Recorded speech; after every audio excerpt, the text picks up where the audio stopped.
So we got some chicks, and I've been doing a bit of work with the excavator and carrying around rocks, and we can just see there's the neighbour with his excavator. I'm not driving mine today because it's rainy, but it doesn't bother him. And also I'm just buggered.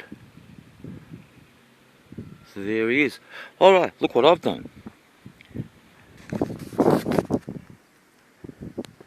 I've made this little warmer, so that's the chimney flue. And the idea is you put food in there, or you could put a toasted sandwich up against the flue when it's burning. And I've done this bit. See what I'm doing, I've decided that's the height the wall will be. And that's about just under waist height. And here, this is about chin height for me. And so these are the crenellations.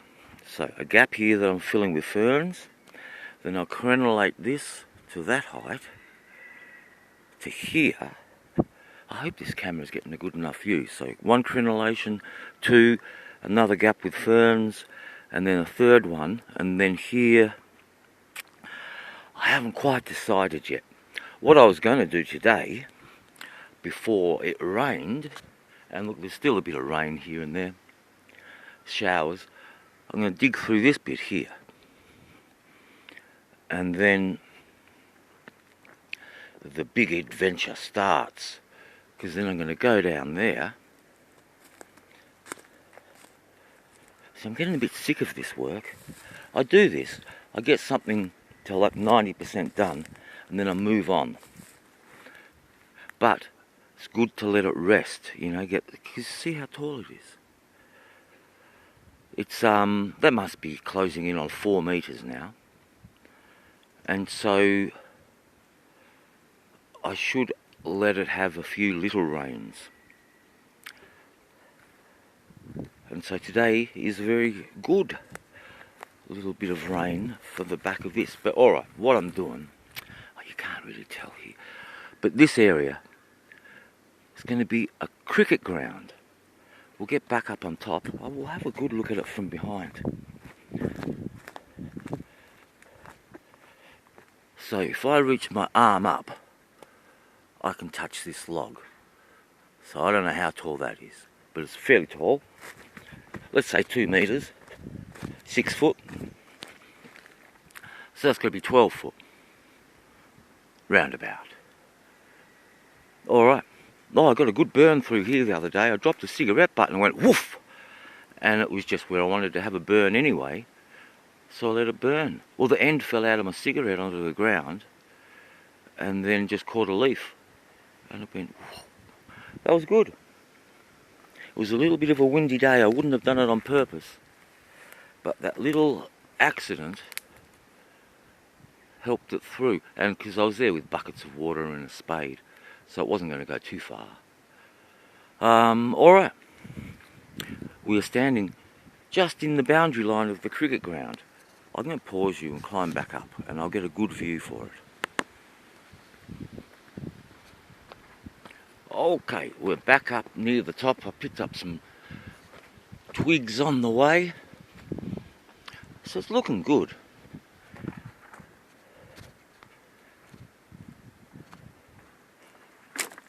Alright, so we're looking for the bloody, where the cricket pitch is going to be.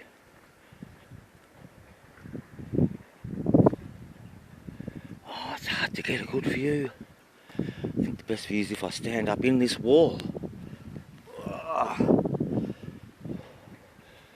Alright, there's a bit of a road here. That's one boundary. Can you see these trees here curve? So that's the other end. And there are some wattle trees along there. A little while ago they were all in flower, and they were a curve. So it's going to be a long boundary and short on the sides. Like Adelaide Oval, but smaller. Because it's not going to be a real big cricket ground. And its main role is to be a sheep paddock. See, they've got paddocks over there.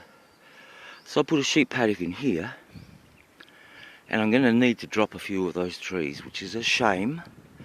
But then the plan is to make a log cabin, just a small one. And so that'll be an oval in here for sheep, with a cricket pitch in the middle, and once a year or twice a year I'll get some mates over, we'll have a game. I'll just make a clay pitch. I've got plenty of this good clay, like they do in the subcontinent. It'll be like Delhi or Madras or something. And oh, he's got his saw going down there now. And so, sheep paddock, cricket pitch, but also, see, I've built this big wall. I'm going to build another one behind those trees and backfill it, and that'll be a bit of a wall. You see, the big concern is if you hit the ball out of the ground, who's going to find it? It'll be pretty difficult. So I'm going to build a wall and then put a fence on top of it, maybe a 6-foot wire fence like chicken wire, just so that if you hit the ball, hopefully doesn't get lost.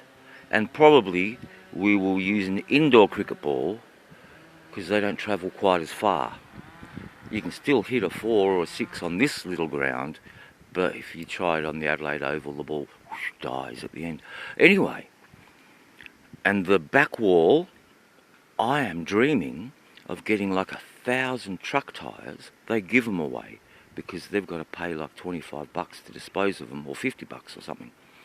But anyway, get them to deliver them by the hundred, and then just stack them up with the excavator and fill them with earth, have a little slope at the back and push some soil up to it so it's a grassy bank at the back, and on the inside tier it. So we go up probably 2 or 3 tyres, along another 2, up 2 or 3, along another 2, and then a back wall. So there's 2 tiers going around, earth filled with grass, and then this will stop the ball getting lost. But also at that end, if I'm going to keep dreaming, I'll build a stage, and then I'll hold a festival here with the big bands playing in there. So you have one band play there, and then up here, this is the acoustic stage. Little drum kit there, and see, I'm clearing that out. It'll be an area for spectators. See, because I work on these festivals, you know, setting up the big tents and things. And so, why not have a little one here? My mate Dirk used to have, he called it a stoner on the grass, or bender on the grass, he called it. And it was just a private party, and he got bands and hundreds of people there, and the cops hated it. And he doesn't do it anymore, so maybe I should do it. The cops hate me too, don't they, Charlie? Anyway, I think this is a bit of a long bloody blog. I'm going back to the fire, because look, the rain's going to come again. Oh, just felt the first few drops on my face. Oh, and Trump won! Yippee!